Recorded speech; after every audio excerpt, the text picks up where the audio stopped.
All right, I'm here with my guy, Dr. John Jaquish, for the third time. If you don't know Dr. J, man, we go way back. He's a PhD, a Wall Street best-selling author, journal author. You don't get that title too often, by the way. You can be a You best-selling actually have author. to have a best-selling book to get that title. You can be a The best-selling author, but to be a Wall Street Journal best-selling author, that's a big difference. And it, weightlifting is a waste of time. A great book, and founder of the X3, which I mentioned in my book, Ignite, and also partner, inventor of OsteoStrong. Dr. J, welcome back. hey, I love being here. Dude, it's so good to see you and catch up. There's so many exciting things. I've wanted to catch up with you a long time ago because there were so many new things coming out with X3. And I thought, oh, you know what? I'll probably cross paths with him. We'll do another in-person interview. It just hasn't happened. I'm like, let's just get Right. on the show because it's been many years now since the pandemic when we first were Yeah. connecting then. And the growth of X3 has accelerated even more. It's gone through new iterations. hmm There's a hypertrophy program. There's some new partnerships happening. Your diet has changed dramatically in the last. So many cool things. Catch us up to speed a little bit. If so, really quick, if people are unfamiliar with the X3 bar program system, kind of give them some background and then we'll dive into kind of what's new and good with X3. So X3 is the world's most powerful variable resistance training system. Um, your capacity when you move is very different depending on the position you're in.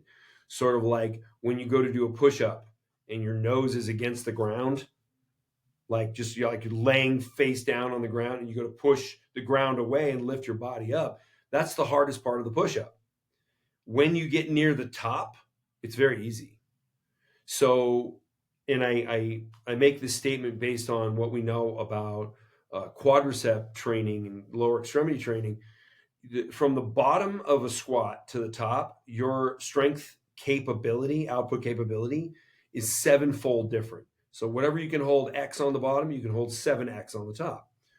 Well, once you know that as you move through a range of motion, you become dramatically more powerful in the sort of contracted or top position and are only a fraction of that strength in the bottom position, why would you ever lift a weight? It makes no sense. It's actually stupid. It doesn't make any sense. Like if you know, like if I'm going to do a chest press and I'm 7 times stronger here than I am here, why would I lift a weight? What I need is a weight that changes as I move so that it gives me uniform difficulty and is going to take the musculature to a much deeper level of fatigue. Deeper level of fatigue equals more growth. And I think one of the hardest things it has been for me to that has been for me to communicate to people is that regular fitness, regular weightlifting really doesn't work very well for most people.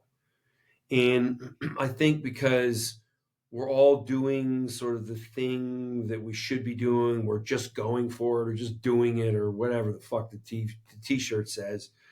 Uh, it's like we're on an endless grind for fitness. The problem is that grind, that commitment, it really doesn't mean much if week after week, month after month, year after year, you don't change. It really just means you're wasting your time. And the vast majority of people, and I don't know if it's 90% or if it's 99%, but it's somewhere in there.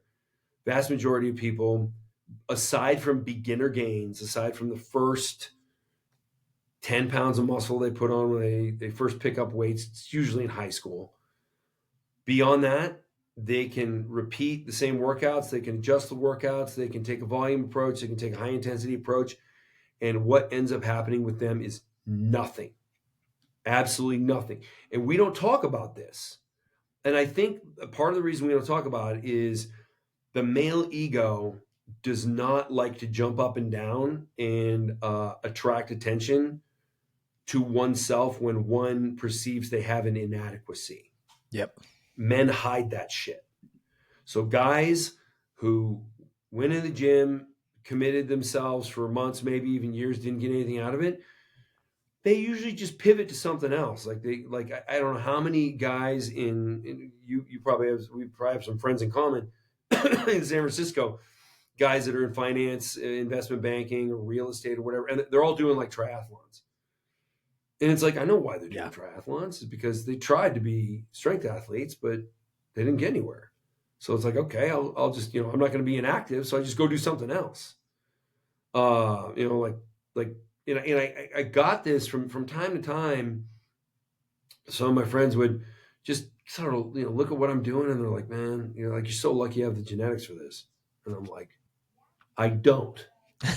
Like, that's kind of the point. And then all of a sudden I realized that they were very interested at one point in their life in being as strong as possible. And they gave up on it. And this is like so many people. And that's why that new statistic, this came out last year, 90% of people quit strength training, quit fitness within 90 days. And it's like, why does 90% quit in 90 days? Is it because they were getting great results and they just were not all that excited about it? No, it's because they got nothing out of it. They got zero. And I make that point in the book, and I can explain why. A lot of it has to do with where your tendons insert. So like, for example, the longer the tendon and the shorter the muscle, the more power you have. Now, you can't really see that visually on the human body, with one exception, with calves. Like, people with very high calf muscles, they're going to be faster because as they stretch that tendon, when the tendon, so they do a heel strike, and as their foot snaps forward to propel them as they're running, that energy, it does not use calories. It does not use muscle contraction. It's just like the rubber band effect of the tendon snapping back into position. In scientific research, it's called recycled energy, because you stretch the tendon and then it snaps back into place and gives you anywhere from like an 11% to 27% increase in power that has nothing to do with contracting muscles. So, like, the longer the tendon, obviously, the greater the stretch response, and it's phenomenal. So basically, some people genetically can access more muscle when they're in the bottom range of motion, the stretched range of motion, and that's also very important. That stretch range of motion is very important for anabolic activity.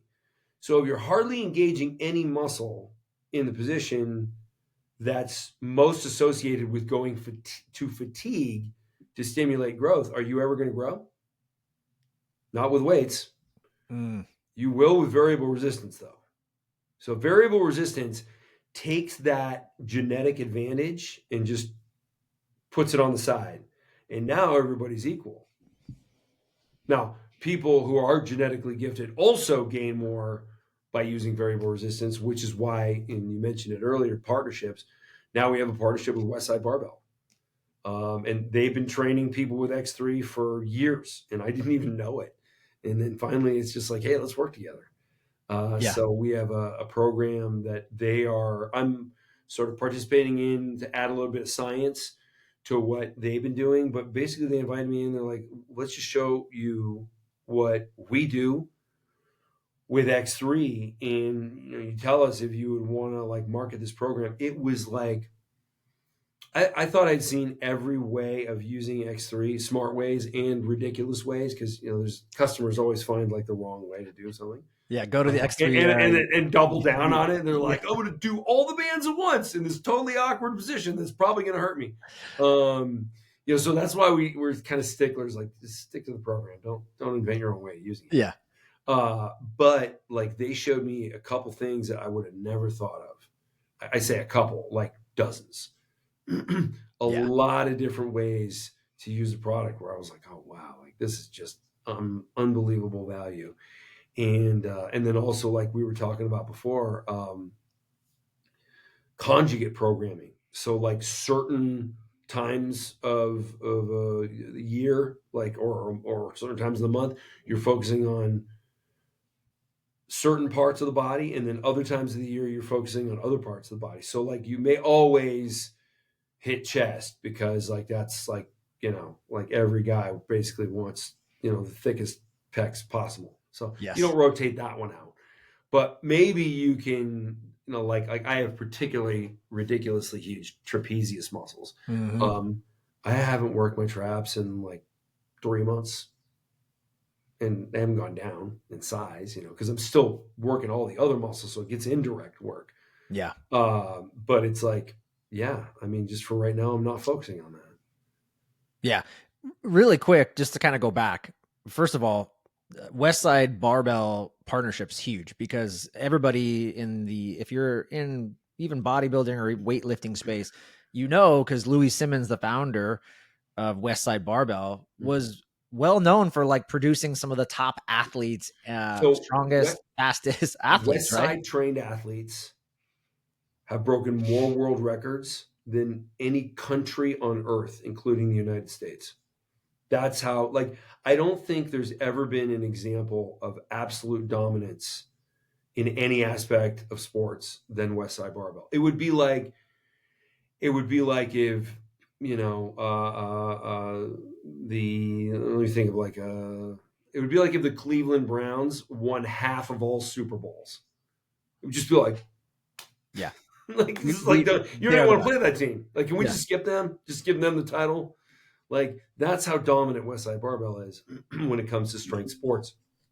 And I mean, obviously, there's no better endorsement than the top strength and conditioning coaches building their entire program around your product. So, I mean, when they suggested this, I mean, I think they were like, "Would you be okay with this?" And I'm like, "Yeah, Yeah. it sounds amazing." Yeah. Yeah. And I was actually like scratching my head thinking, am I going to have to apologize for being wrong about some stuff? Yeah. Because the problem is in Dr. Mike Israetel says this from time to time.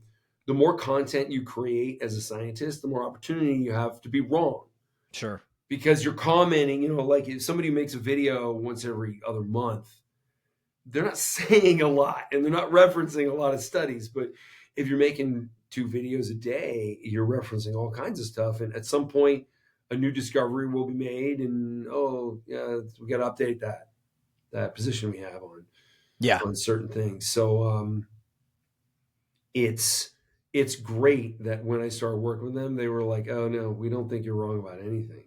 Now, they have different ways of explaining some things, which in all cases was better, because when you read the research and that's all that you've read on a certain subject, like variable resistance, you tend to use the words that were in the research, because what else do you do? Yeah. Like, I don't try to like dumb it down or make it simple or whatever. And I think one of the problems with fitness information in general is oversimplification. Like, so many fitness personalities will try and boil down a complex argument into like a sentence fragment or a meme, like calories in, calories out. That is wrong for many nuanced reasons. I mean, is it true if you eat less, your body mass will diminish? Yeah, sure. But, you could also lose body mass by chopping your limbs off.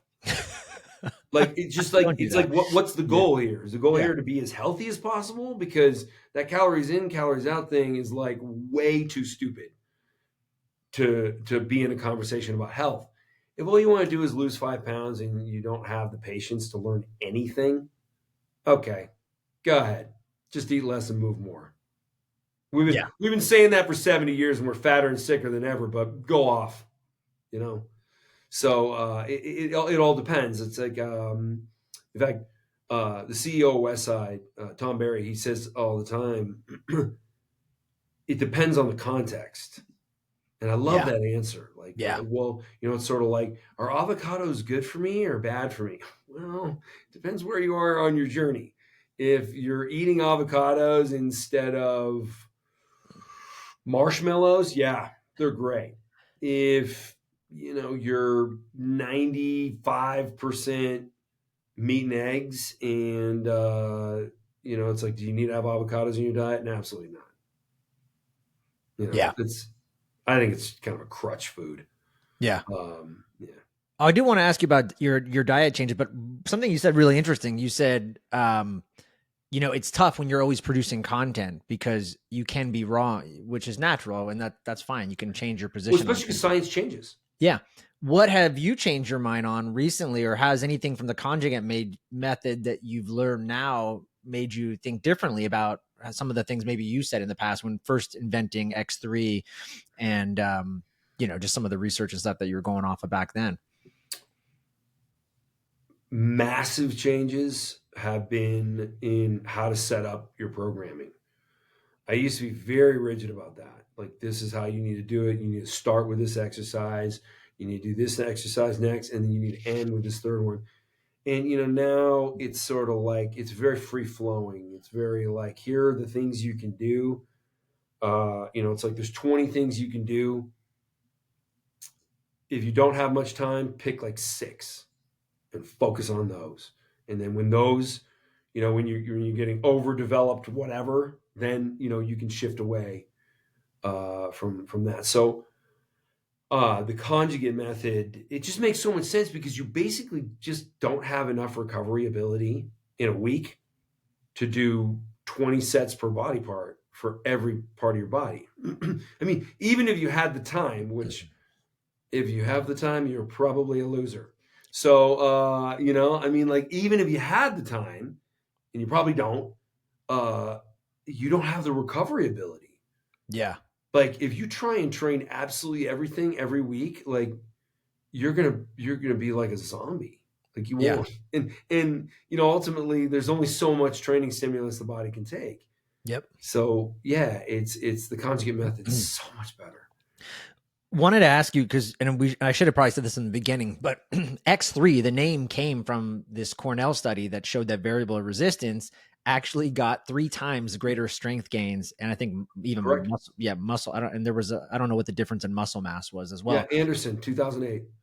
Yeah, Oh, and they that's didn't what even check muscle mass. It was just, well, that's strength another thing. compared to weightlifting. It was 3 times compared to just regular weightlifting. Correct? Right, Yeah. right. Yeah.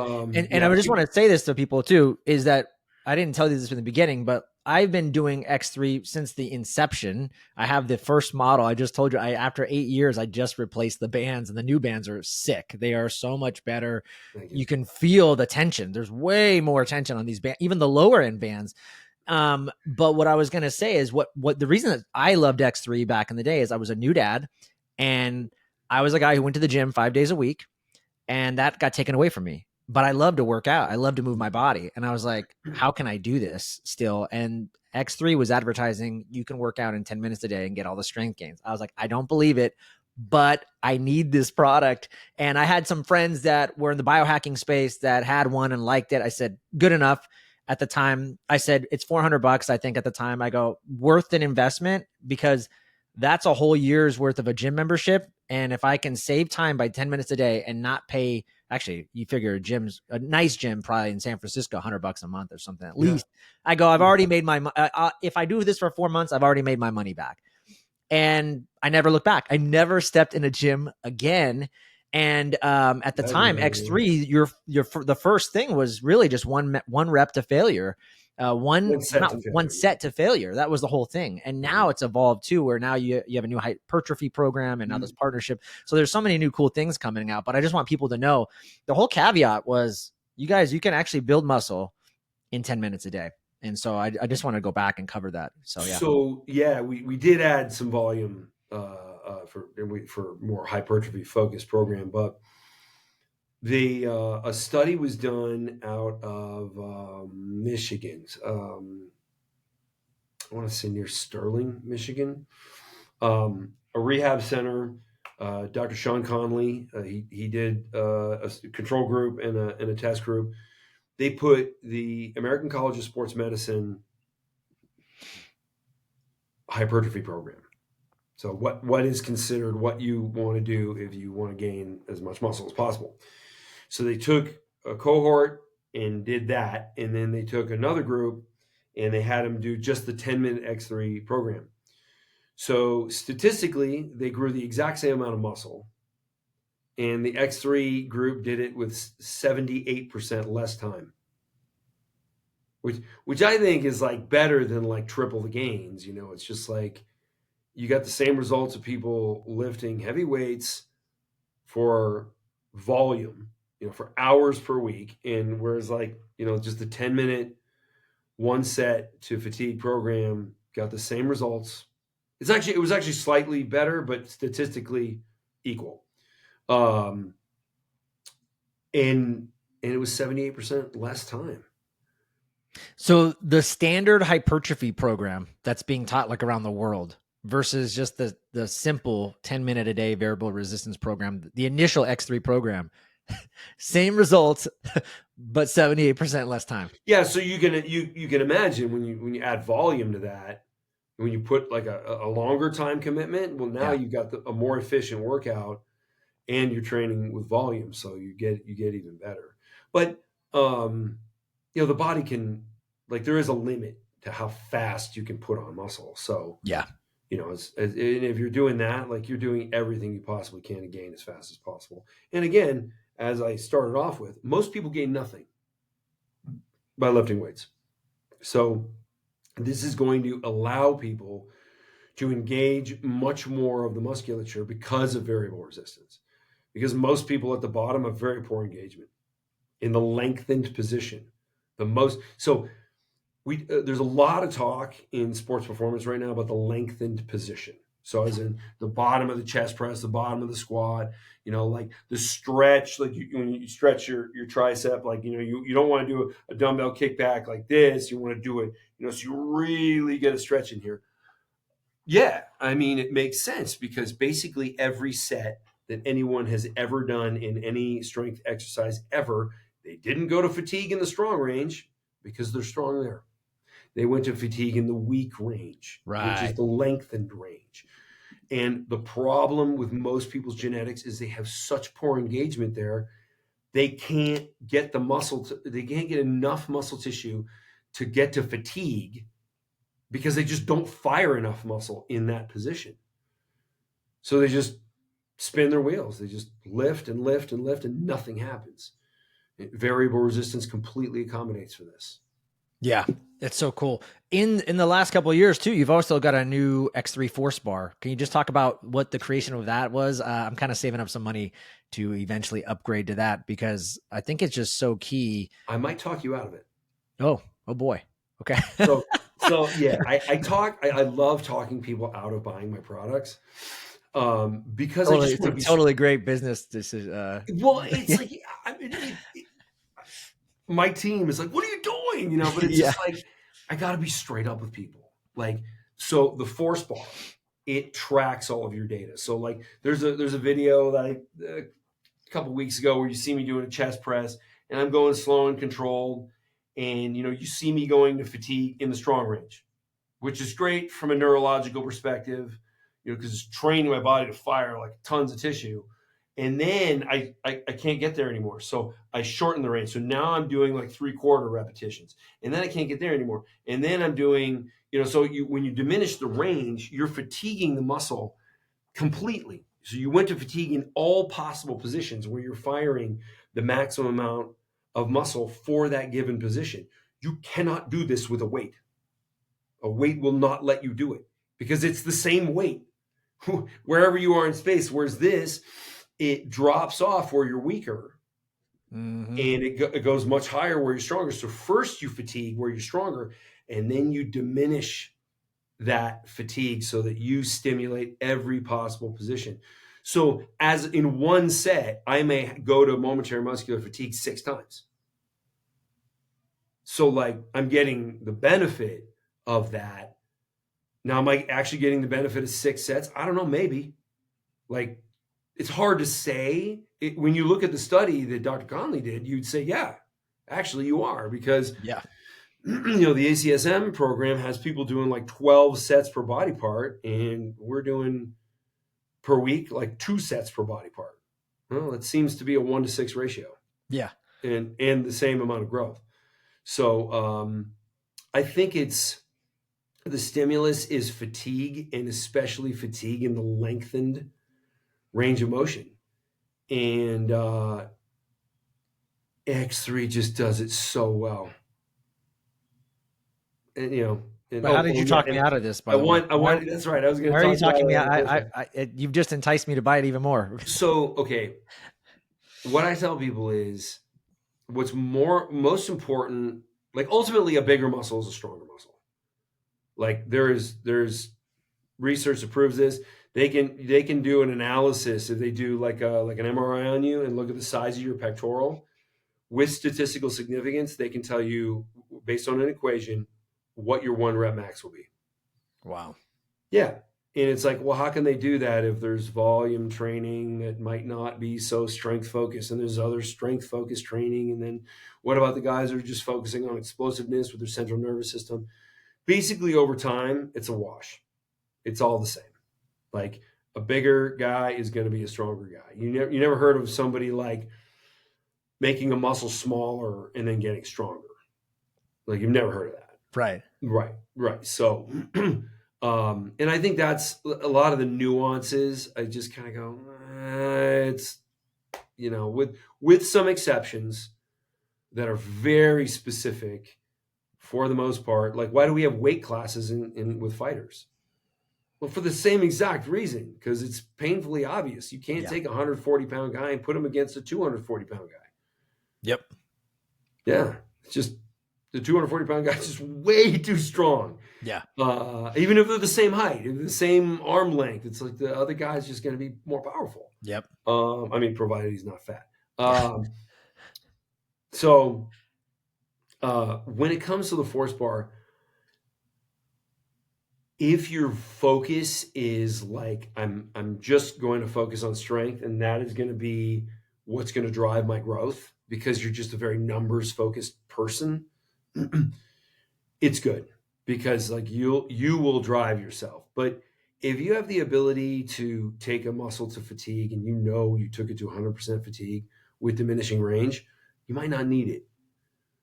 So what I tell people is get the standard one. If you don't feel like you're pushing yourself and you need some like extra motivation, then get the force bar. And we have an upgrade program too. So you just, when you get the upgrade, they just send you the bar. Oh, cool. Yeah. Yeah. Yeah. But, well, and that was something that you and I were chatting about off the side, because there's times where I know I'm like, I'll be doing those partials, where I'm like, and then I'm like, it's good enough. Like I'll tap out and I know there's more in the tank, but I'm like, I fatigued it enough. And we were saying, you're like, yeah, that's the thing. You can't beat, subconsciously, you just kind of like dip out, mentally. Sure. But you can't, if you see the data, then like, oh, like, if I saw just that get like 2 more half reps, I'm there. Right. Yeah. Right. I just think it'd be interesting to be able to track that over time and say, oh, no, that really wasn't all my all. Like that, I copped out. Right. And so, but I hear what you're saying. That makes sense. Yeah. Anything else? I wanted to ask you a little bit about your diet, because I know that's changed since the publishing of the book. I mean, there was maybe a slight change, but I want to hear about that. But anything else that's exciting in terms of just the research, or anything new in terms of just muscle growth, or just anything anything new in the research side of strength and muscle growth that's exciting you, or did we kind of cover that, you think? There are some new things. I funded a couple of studies that looked at the lengthened partials. So just, like the stretch part of the motion, doing partials in there and how they compared to full range training. Because I think the guys who have been really excited about the idea that we need to focus on the lengthened part, I think the question is, yes, people go to fatigue in that range of motion because that's the weaker range of motion. So is it anabolic? Yeah, obviously. But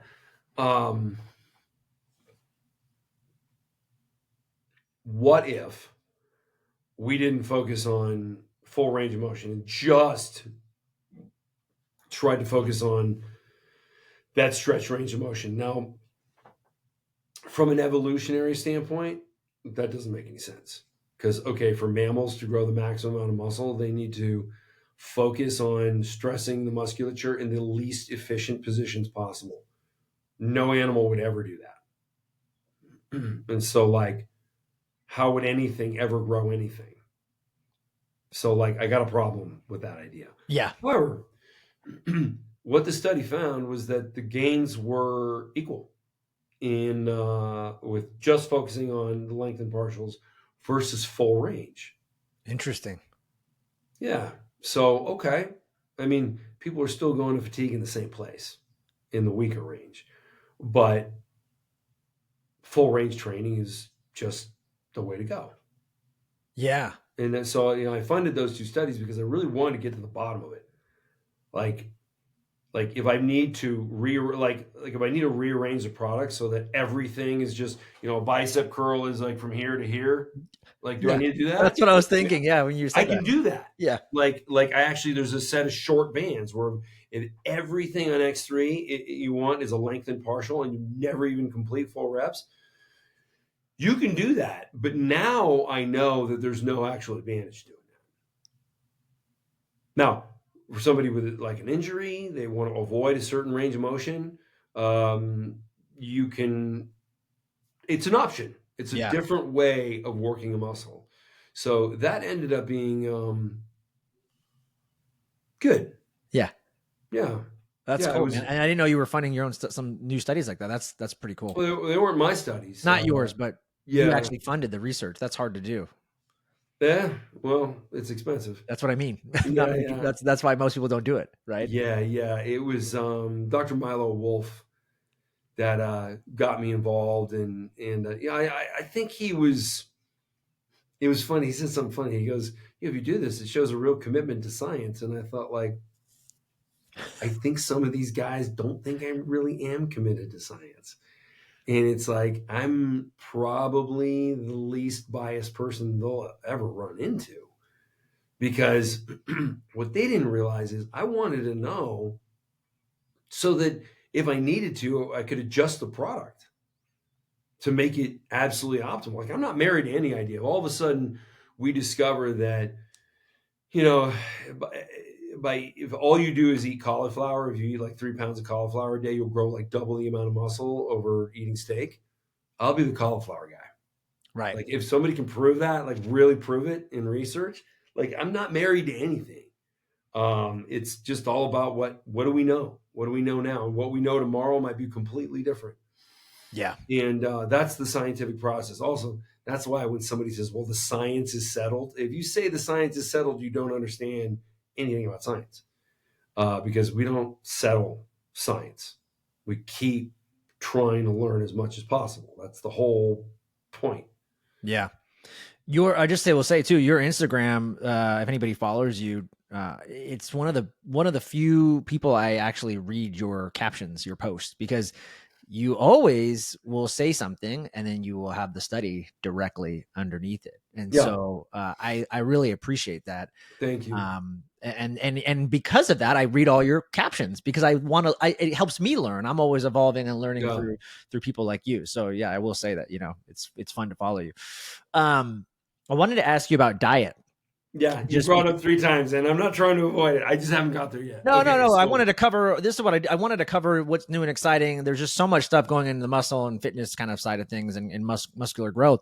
But I did want to ask you about diet because originally, kind of when the book was published many years ago, and this is like 4 or 5 years ago, or whatever it was. I know you were doing a lot of keto and kind of migrating into carnivore, I think, at that time.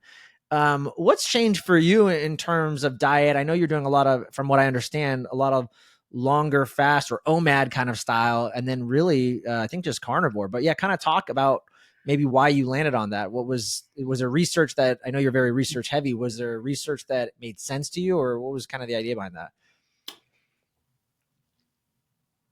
the best nutrition program is going to be one that you'll follow. So a little bit of it is like, okay, I have these different elements that I've talked about: dry fasts, carnivore nutrition, different hydration goals, manipulating hydration. Like, what do we do? What should I feel like I should be doing what I suggest other people do. Because for a while I was just doing some shit that was so hardcore, like 72 hours a week. I would have no food, no liquid. I looked shredded, but like, did I enjoy myself? Not really. And as I was talking about it, I realized that almost nobody was following what I was doing Yeah. because it's painful. And so, okay, I mean, maybe I'll take a more standard approach and eat one meal a day. And that way I can sort of do like a Ramadan fasting sort of thing where I wake up, the sun's not up yet. I mean, it doesn't really have to do with the sun. That's Ramadan, but I'm just saying you can apply those rules and it makes it real simple. Mm-hmm. So I have my Fortigen in the morning, three doses. So just all essential amino acids. Ends up being about 150 grams of protein once it's in my bloodstream. Um, so that's the morning, and then I pretty much don't have any food or liquid until after the sun goes down at the end of the day. And then I'll eat a couple pounds of meat, and end up getting 350 grams of protein. Maybe it depends. Now I'm doing fat cycling, so kind of leaner on weekdays. So weekdays I'll do like New York's or maybe even chicken or turkey or fish, though it's hard to eat a couple pounds of chicken. It's hard to eat a couple pounds of fish. So it ends up being red meat most of the time. Yeah. But then on the weekends, I go for higher fats. So like there's many mornings on a Saturday morning where I'll have 36 eggs in the morning. And then Did you say 36? yeah. Okay. Just checking. Yeah, you actually don't feel great at the end of that. You feel like Yeah. you've had a lot of eggs. That's a lot of eggs. It's a lot of eggs. How do you make it? Is it a scramble? No, I poach them. Yeah. Yeah, because then I just like I like swallow them. They like burst on the way down, just like literally like Oh my swallowing God. these spongy eggs, and people are just looking at me like, "What are you doing?" Well, what ended up happening is I had like kind of a late breakfast with a guy named Emmerich Delsig, who's a former Mr. Olympia competitor, really smart guy. He has some great products. He actually helped me with Cognitide. So the growth factors, like I basically buy those from him. Um, and so we're having breakfast together, and he orders 36 eggs. Now this guy's like 78 years old, Wow. and he's still like, I mean, when he says he was on the Olympia stage, and you look at him, first of all, he doesn't look like he's in his 70s. He looks like he's maybe in his like late 50s. um and I mean, still like 20 plus inch diameter, like bicep, like unbelievable, like how this guy is like a specimen. And so it's like, I'm not going to sit here and look like a bitch with I'll this have, I'll guy. have He's like, oh, 37. 36 eggs. And I just hand the waiter the menu, same. And he kind of looks at me like, you ever eaten 36 eggs before? And I'm like, yeah, I've eaten millions of them. And he goes, no, I mean one sitting. And I'm like, no, but how hard can it be? And he's like, Yeah. yeah, like you kind of have to run to the restroom sometimes. But I got used to it. It's great because it's a high amount of protein, high amount of fat. You are satiated like you wouldn't believe. I bet. Yeah, yeah, I'm a big fan. So I'll have 36 eggs in the morning, and then maybe like 2 pounds of ribeye for dinner. Okay. Wow. But I also do the Fortigen, so like that might be like 500 grams of protein. But it doesn't matter. Like excess of protein, your body just burns it off. Yeah. It's Now, thermogenesis. everyone, of course. Now, do you think, obviously, do you think you can get away with that style of eating because 5 days a week you're doing longer fast?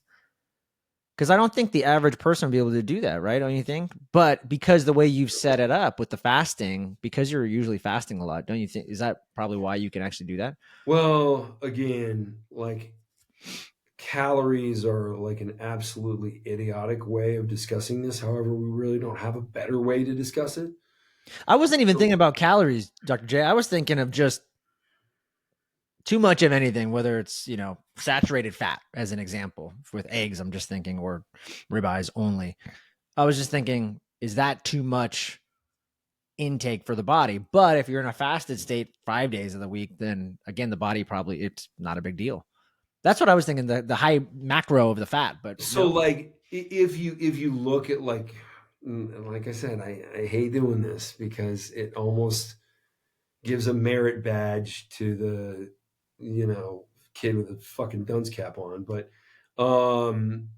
it's because the problem with counting calories is the way we get those numbers is how quickly.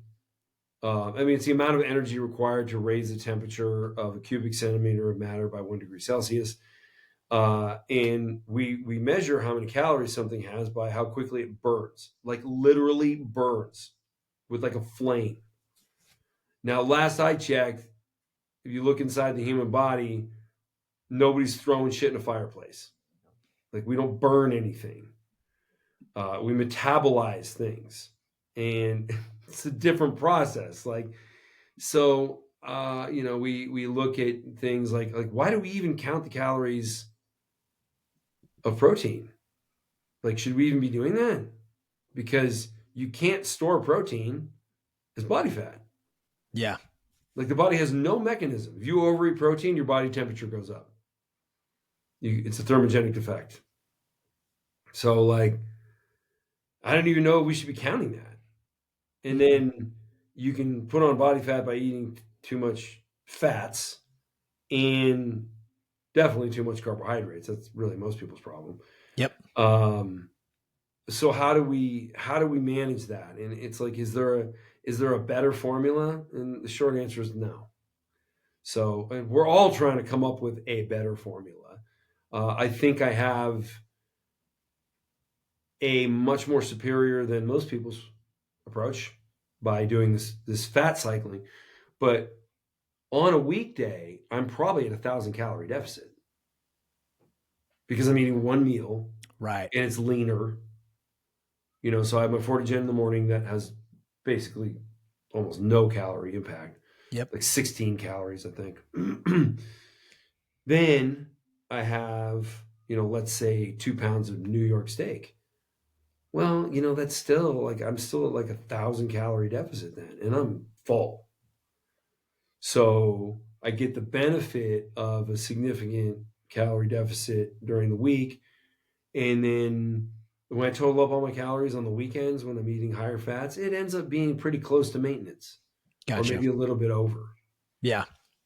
So I know like, we have to wrap things up here. I wanted to ask you though, just really quickly, because LDL levels always comes up, and I'm sure someone, if they're listening, they're, oh, but Dr. J, your LDL levels, and there's so much controversy on this. I've heard there it, shouldn't be.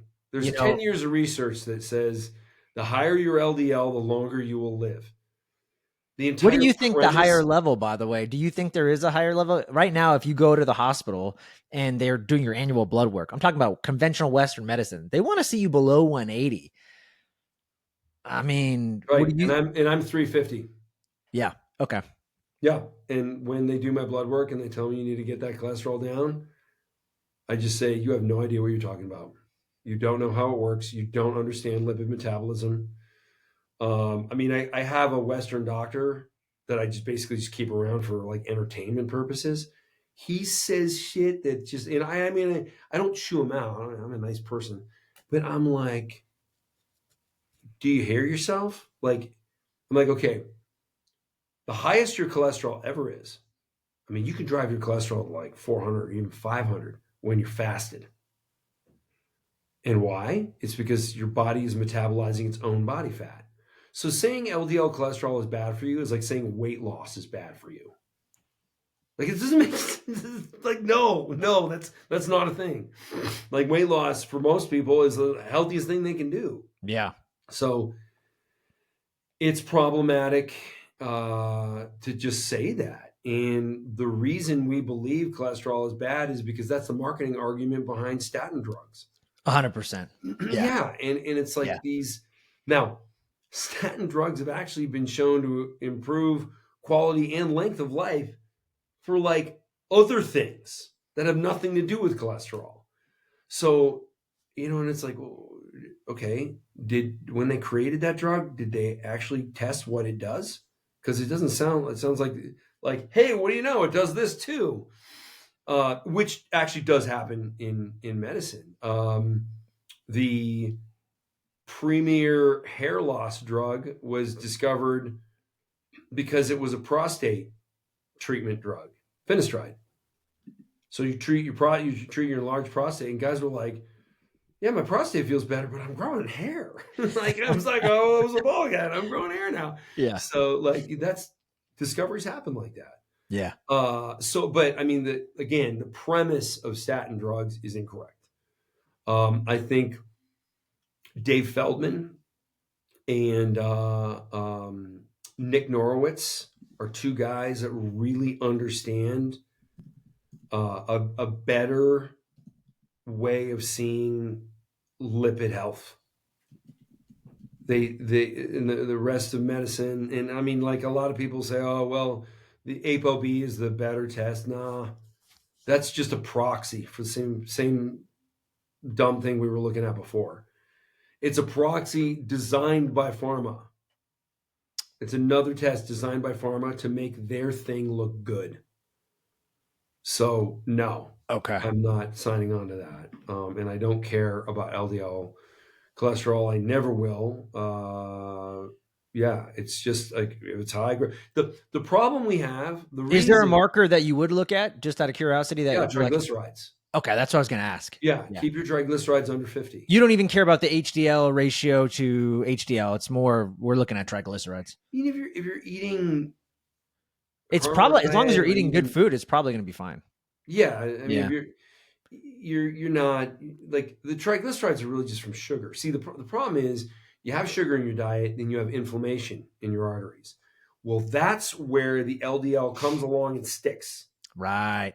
That's when it That's the becomes problem. oxidative LDL. Right. LDL is So not bad inherently. It's you don't oxidative. want high levels of inflammation and high levels of LDL.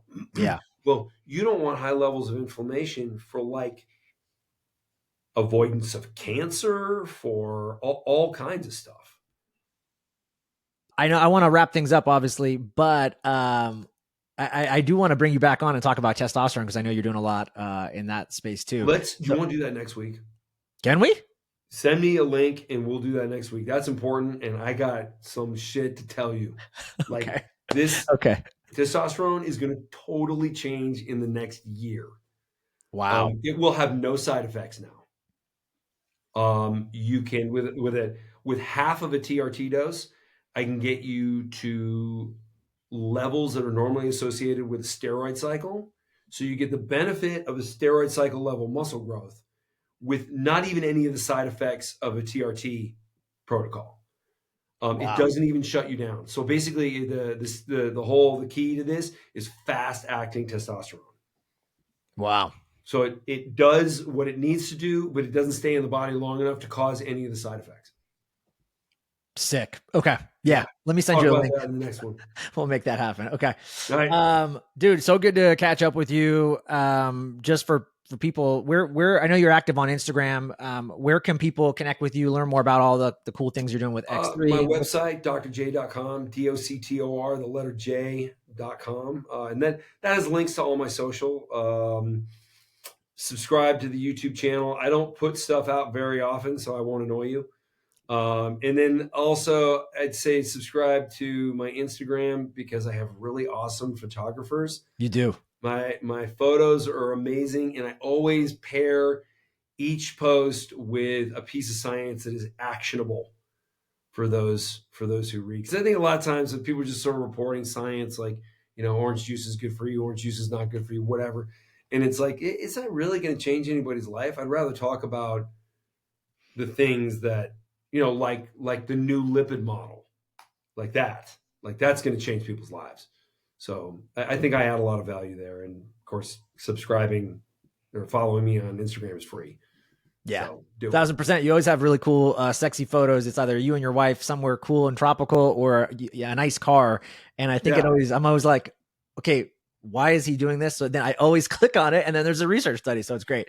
Yeah, yeah, I'm yeah. always The like, exotic cars really make people stop and read. big time, big Yeah, time. yeah, yeah, yeah. Yeah. And you probably noticed I sold my Lamborghini. I bought a Ferrari. Yeah. I did see that. Yeah. Yeah, On it a was very recent one. difficult for me. I bet it was. Yeah. Dr. John Jaquish, man, appreciate you so much, brother. I will Hey, talk to you Sean. next week. All right. Awesome. See you, brother.